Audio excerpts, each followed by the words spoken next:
Hi dear students. So this video is a continuation of my last video, that is Introduction to Anatomy and Physiology Part 1. In the last video I have discussed about anatomy, what is anatomy, the importance of anatomy, why we need to study anatomy, physiology, and I have discussed about the anatomical position. Okay, so in this video I will discuss about various other positions that are used in the medical and nursing field and various anatomical planes. So this video is basically for my GNM first year students and also for other nursing students who are very new to the nursing field, for them to get a proper picture, a better idea about anatomy and physiology. So first we will discuss about supine position. Okay, so as you can see in the diagram, this is the supine position. So in supine position, the person will lie straight on the back with face directed upwards. There will be no bend or break in the body. At any joint or any position there will be no bend. So the person will be lying straight on his back with face directed upwards or sideways. So that is the supine position.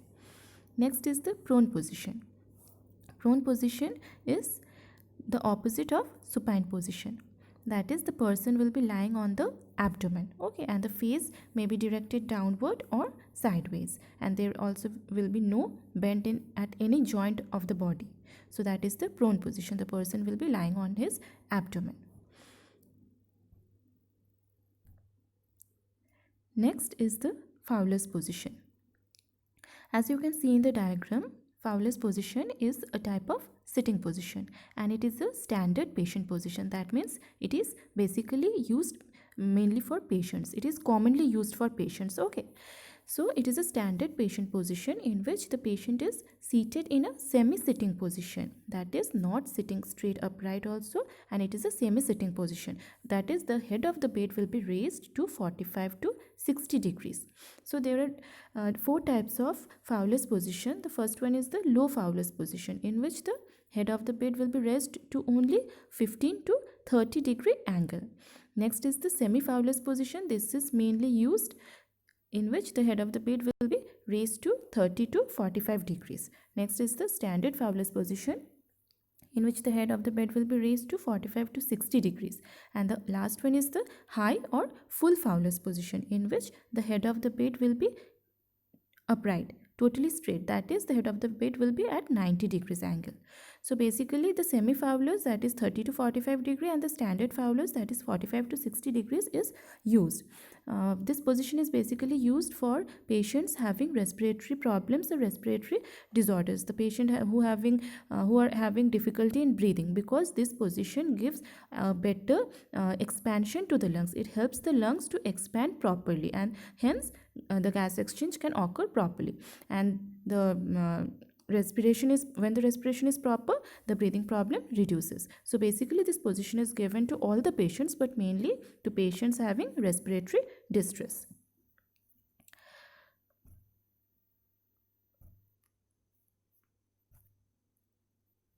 Next is the lithotomy position. The lithotomy position, in the lithotomy position, the person will be lying supine on his back with hips and knees semi-flexed, not fully flexed, a slightly bent. Okay, hips and knees will be slightly bent. The thighs will be abducted, means the thighs will be apart, and the feet strapped in position. The feet will be placed on stands as shown in the picture. Okay, and it will be strapped in that position. It will be kept in that position throughout the procedure. So in lithotomy position, the person will be lying straight on his back, lying in supine position with hips and knees semi-flexed, with thighs lying apart and feet strapped in position. This position is basically used for examination of pelvic viscera in case of females, and is also used during delivery. Next is the Trendelenburg position.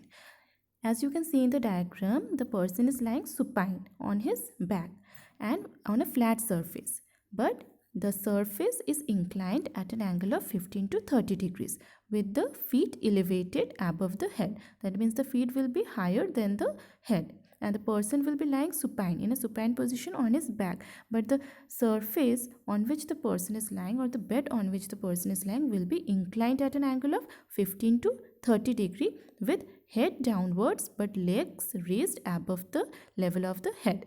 So this is known as the Trendelenburg position.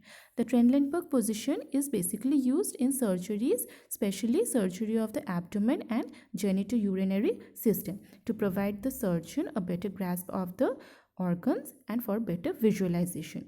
This position is also used to treat low blood pressure. Next, we will discuss about anatomical planes. Okay, so what are planes? Planes are flat surfaces, we know. Okay, so what are anatomical planes? Anatomical planes are imaginary flat surfaces that passes through the body parts. As you can see in the diagram, that there are three imaginary flat surfaces that have passed through the body. Okay, so why have they passed? They have passed dividing the body into certain parts. Okay, so we have to learn about the anatomical planes in order to learn the position or the surface, what the surface that the imaginary flat surface is dividing is called. Okay, so basically there are four types of anatomical planes. First is median, sagittal, coronal and horizontal. Okay, so median plane is also a type of sagittal plane. We will discuss it later. First, let us discuss about sagittal plane. So sagittal plane is an imaginary vertical plane that passes longitudinally through the body. That is either from front to back or back to front. Okay, so it passes through the body longitudinally and it is a vertical plane. It divides the body into two parts. You can see in the diagram, it has divided the body into two parts, the left and right part. It has passed through the body from front to back or back to front and has divided the body into two parts. So this is the sagittal plane, which is a vertical plane and it passes longitudinally through the body and divides the body into two parts. Okay, so there are two types of sagittal plane. The first one is the mid sagittal plane or median plane. As you can understand from the name itself, that mid sagittal plane means the sagittal plane which passes exactly through the midline of the body is known as the mid sagittal plane or the median plane, and it divides the body into two equal halves, two equal right and left halves. Okay, so the sagittal plane which passes exactly through the midline of the body, through the middle of the body, and divides the body into equal right and left halves is known as the mid sagittal or the median plane. Clear? Next, we will learn about parasagittal plane. Okay, this is the second type of sagittal plane. As you can see in the diagram, that the third one is the mid sagittal plane. Look, it has gone through the midline of the body. Okay, the second one is the parasagittal plane. It runs parallelly to the mid sagittal plane but not through the midline of the body. Okay, so the parasagittal plane is when the sagittal plane does not pass through the center or the midline of the body, but it runs parallel to the mid sagittal plane. It is known as the parasagittal plane, and it divides the body into two unequal halves. Okay, it divides the body into two unequal halves. It doesn't runs through the middle of the body. So this is the parasagittal plane. Next is the frontal or coronal planes. Okay, so these are imaginary vertical planes that passes through the body at right angles to the sagittal plane. So the sagittal plane passes through the midline of the body from the front to the back, but the coronal plane passes through the middle of the body also, but from the right to the left or left to right. So it runs at right angles to the sagittal plane. Okay, and basically it runs from the coronal suture of the cranium. Okay, so that is why it is named as coronal plane. It runs from the middle of the coronal suture which is present in the skull, and that is why it is named as coronal planes.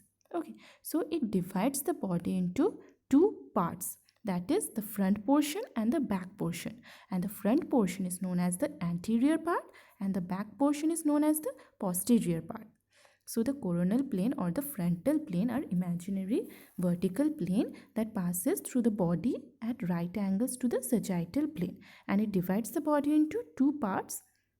The front part is known as the anterior part and the back portion is known as the posterior part.